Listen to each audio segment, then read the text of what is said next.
ವರ್ಷಕ್ಕೊಮ್ಮೆ ತೆರೆಯುವ ಹಾಸನಾಂಬೆ ರಹಸ್ಯ. ದೇವಾಲಯದೊಳಗೆ ಪವಾಡವೇನು ಗೊತ್ತಾ?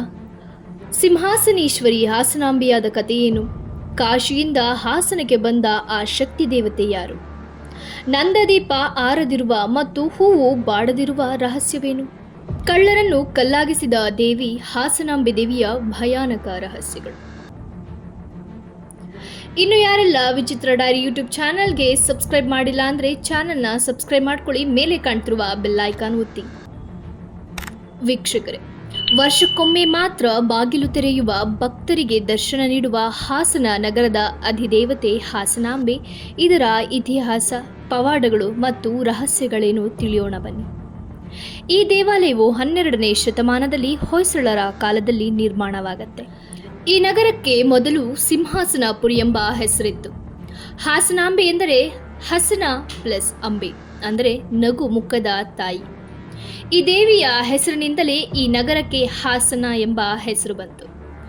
ಸಪ್ತಮಾತೃಕೆಯರ ನೆಲೆಯಾದ ಹಾಸನ, ಪುರಾಣದ ಪ್ರಕಾರ ಕಾಶಿಯಿಂದ ದಕ್ಷಿಣಕ್ಕೆ ಬಂದ ಸಪ್ತಮಾತೃಕೆಯರಲ್ಲಿ ಬ್ರಾಹ್ಮಿ, ಮಾಹೇಶ್ವರಿ, ಕೌಮಾರಿ, ವೈಷ್ಣವಿ, ವಾರಾಹಿ, ಇಂದ್ರಾಣಿ ಮತ್ತು ಚಾಮುಂಡಿ ಇವರು ಸಪ್ತಮಾತೃಕೆಯರು.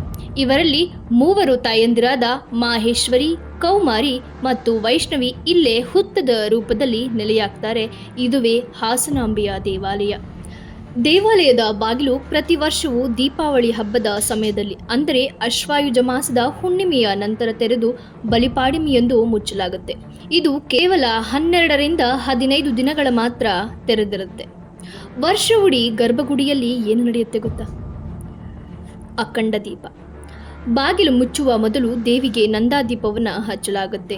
ಈ ದೀಪವು ಮುಂದಿನ ವರ್ಷ ಬಾಗಿಲು ತೆರೆಯುವವರೆಗೆ, ಅಂದರೆ 51 ವಾರಗಳ ಕಾಲ ಆರದೆ ಉರಿಯುತ್ತಲೇ ಇರುತ್ತದೆ. ಗಾಳಿ ಇಲ್ಲದೆ, ಎಣ್ಣೆ ಹಾಕದೆ ದೀಪ ಉರಿಯುವುದು ದೇವಿಯ ಮಹಾಶಕ್ತಿಯ ಪವಾಡ ಎಂದು ಭಕ್ತರು ನಂಬುತ್ತಾರೆ. ಇನ್ನು ನೈವೇದ್ಯ ಮತ್ತು ಹೂವುಗಳು. ಬಾಗಿಲು ಮುಚ್ಚುವಾಗ ಇಟ್ಟ ನೈವೇದ್ಯ, ಹೂವುಗಳು, ನೀರು ಮತ್ತು ಅರಿಶಿಣ ಕುಂಕುಮ 1 ವರ್ಷದ ನಂತರವೂ ತಾಜವಾಗಿರುತ್ತೆ. ಹೂವುಗಳು ಬಾಡಿರುವುದಿಲ್ಲ, ಅನ್ನ ಕೆಟ್ಟಿರುವುದಿಲ್ಲ. ಇದು ದೇವಿಯ 2ನೇ ಮಹಾಪವಾಡ. ಮತ್ತೊಂದು ಸೋಸೆಕಲ್ಲು ಅಥವಾ ಅತ್ತೆ ಸೊಸೆಯ ಕಲ್ಲು. ಇದು ದೇವಾಲಯದ ಅತ್ಯಂತ ಕುತೂಹಲಕಾರಿ ಕತೆ. ಅತ್ತೆಯ ಕಿರುಕುಳವನ್ನು ತಡೆಯಲಾಗದೆ ತನ್ನ ಆತ್ಮಸಮರ್ಪಣೆ ಮಾಡಲು ಸೊಸೆ ತಾಯಿಯ ಬಳಿ ಬರ್ತಾಳೆ. ಮಗಳ ಈ ಆರ್ತನಾದವನ್ನು ಕೇಳಿ ಅಲ್ಲಿಯೇ ಮಗಳನ್ನ ಕಲ್ಲಾಗಿಸಿಕೊಳ್ತಾಳೆ. ದೇವಾಲಯದ ಆವರಣದಲ್ಲಿರುವ ಸೋಸೆಕಲ್ಲು ಪ್ರತಿ ವರ್ಷ ದೇವಿಯತ್ತ 1 ಅಕ್ಕಿಯಷ್ಟು ಜರುಗುತ್ತೆ ಅಂತ ನಂಬಿಕೆ. ಈ ಸೋಸೆಕಲ್ಲಿಗೂ ಕಲಿಯುಗದ ಅಂತ್ಯಕ್ಕೂ ಜನ ತಾಳೆ ಹಾಕಿ ನೋಡ್ತಾರೆ. ಈ ಕಲ್ಲು ಪ್ರತಿ ವರ್ಷ ಅಕ್ಕಿಯಷ್ಟು ಜರುಗುತ್ತಂತೆ. ಈ ಕಲ್ಲು ದೇವಿಯ ಪಾದವನ್ನು ತಲುಪಿದಾಗ ಕಲಿಯುಗದ ಕೊನೆಯಾಗುತ್ತೆ ಅಂತ ಹೇಳ್ತಾರೆ. ಇತರ ಪವಾಡಗಳು ಎಷ್ಟೋ ಇದೆ. ಕಳ್ಳರನ್ನು ಕಲ್ಲಾಗಿಸಿದ ದೇವಿ ಇವಳು. ದೇವಿಯ ಪವಾಡಗಳ ಅರಿವಿಲ್ಲದೆ 4 ಜನ ಕಳ್ಳರು ದೇವಿಯ ಆಭರಣವನ್ನು ಕದಿಯಲು ರಾತ್ರಿ ದೇವಸ್ಥಾನಕ್ಕೆ ತಲುಪ್ತಾರೆ.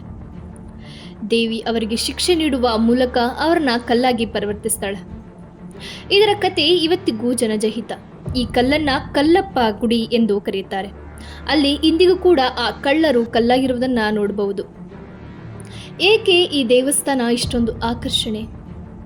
ದೇವಿಯ ಗರ್ಭಗುಡಿಯ ಹೊರಗೆ ದೇವಾಲಯದ ಆವರಣದಲ್ಲಿ ಇತರ ವಿಶಿಷ್ಟ ಪ್ರತಿಮೆಗಳು ಮತ್ತು ದೇವರ ಬಗ್ಗೆ ತಿಳಿಸುತ್ತಿರ್ತಾರೆ.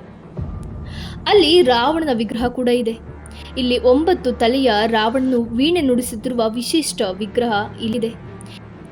ವೀಕ್ಷಕರೇ, 4 ಮುಖದ ತಾಯಿ ಹಾಸನಾಂಬೆಯು ಭಕ್ತರಿಗೆ ದರ್ಶನ ನೀಡಿ ಅವರ ಕಷ್ಟಗಳನ್ನು ನಿವಾರಿಸ್ತಾಳೆ ಎಂಬ ದೃಢ ನಂಬಿಕೆಯೊಂದಿಗೆ ಈ ವಿಡಿಯೋವನ್ನು ಮುಕ್ತಾಯಗೊಳಿಸುತ್ತಿದ್ದೇನೆ.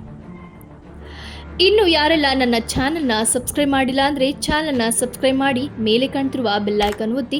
ನಿಮ್ಮ ಅನಿಸಿಕೆ, ಅಭಿಪ್ರಾಯವನ್ನು ಕಮೆಂಟ್ ಮಾಡುವ ಮೂಲಕ ನಮಗೆ ತಿಳಿಸಿಕೊಡಿ. ಧನ್ಯವಾದಗಳು.